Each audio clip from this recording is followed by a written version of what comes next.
बच्चों, आज आप मेरे साथ आपकी पाठ्य पुस्तक बसंत भाग 2 का पाठ 16 पढ़ रहे हैं, जिसका की नाम है भोर और बरखा, जो कि एक कविता है और इस कविता को लिखने वाली कवयित्री है मीरा बाई जी। बच्चों, आपने इस पाठ का प्रथम पद मेरे साथ पिछले वीडियो में पढ़ लिया था।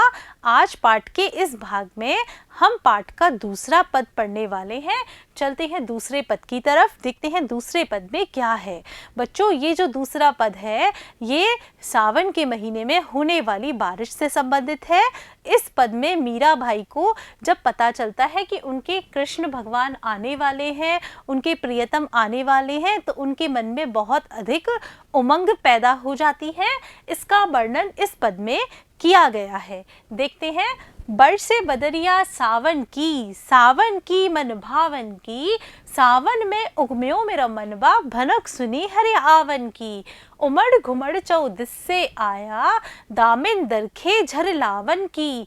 नन्नी नन्नी बूंदन में हवर से, शीतल पवन सुहावन की। मीरा की प्रभु गिरधर नागर, आनंद मंगल गावन की।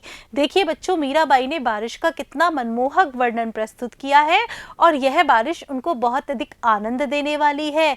क्यों आनंद देने वाली है? क्योंकि उनके जो प्रियतम है श्री कृष्ण भगवान हैं, उनके आने की भनक उनको लग गई है। बच्चों, अब हम इस पद का अर्थ करते हैं। देखिए, बरसे बदरिया सावन की, बदरिया यानी बादल, कि ये जो सावन के बादल हैं ये बरसने लग गए हैं। सावन की मन भावन की, और जो ये सावन है ये कैसा है? ये मन को भाने वाला है। तो मन को भाने वाले सावन के जो बादल हैं वो बरसने लग गए हैं। सावन में उमग्यो मेरा मनवा, सावन की बारिश को देखकर जिस तरह से सबके मन में उमंग का और आशा का संचार हो जाता है, उसी तरह इस सावन की बारिश से मीरा बाई का मन भी कैसा हो गया है? उमंग से भर गया है। मीरा बाई के मन में भी बहुत अच्छी उमंगे पैदा हो गई है। कब हो गई है? भनक सुनी हरि आवन की, जब उन्हें आभास हुआ, जब उन्हें पता चला कि हरि यानी श्री कृष्ण भगवान आने वाले हैं, यानी सावन की बारिश में जब उनको आभास हुआ या उनको भनक लगी कि भगवान श्री कृष्ण आ रहे हैं, तो उनका मन भी बहुत अधिक उमंगित हो गया, उमंग से भर गया। उमड़ घुमड़ चौदिस से आया, दामिन दरके झर लावन की। और जो ये सावन के बादल हैं, सावन की बारिश है, उसमें बादल उमड़ घुमड़ कर चौदिस यानी चारों दिशाओं से आ रहे हैं और आकर क्या कर रहे हैं? दामिन दमके झर लावन की। दामिन बोलते हैं बिजली को, दमके होता है चमके, झर यानी बारिश, कि इस बादल के आने से चारों तरफ से बिजलियां भी कड़क रही हैं, चमक रही हैं और बारिश की झड़ी लग गई है। यानी ये जो बादल है ये अपने साथ बारिश की झड़ी भी लेकर आए हैं। नन्नी नन्नी बूंदन मेहा बरसे, और छोटी छोटी बूंदों के रूप में मेहा यानी बादल बरस रहे हैं। क्या बरस रहे हैं? बादल बरस रहे हैं। किस रूप में बरस रहे हैं? नन्नी नन्नी पानी की बूंदों के रूप में बरस रहे हैं।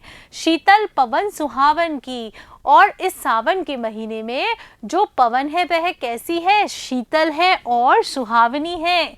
यानी बारिश के महीने की पवन बहुत ही शीतल और सुहावनी लग रही है। मीरा की प्रभु गिरधर नागर, मीरा के जो प्रभु हैं वो कैसे हैं? गिरि को धारण करने वाले हैं, बहुत ही चतुर है। इस बारिश के मौसम में आनंद मंगल गावन की, कि ये जो बारिश आई है वो उनके लिए आनंद देने वाली है और इस बारिश के मौसम में मीरा बाई मंगल के गीत गा रही हैं। बच्चों, आज आपने मेरे साथ आपकी पाठ्यपुस्तक बसंत भाग 2 के पाठ 16 भोर और बरखा का द्वितीय पद पढ़ा, जो कि बारिश से संबंधित था। बच्चों, आपने देखा कि मीरा बाई ने बारिश का कितना अच्छा मनमोहक वर्णन प्रस्तुत किया है। बच्चों, यह पद आपको बहुत ही अच्छे तरीके से समझ में आ गया होगा। बच्चों, इस पाठ से संबंधित प्रश्न उत्तर हम अगले भाग में करेंगे। तब तक के लिए नमस्कार बच्चों।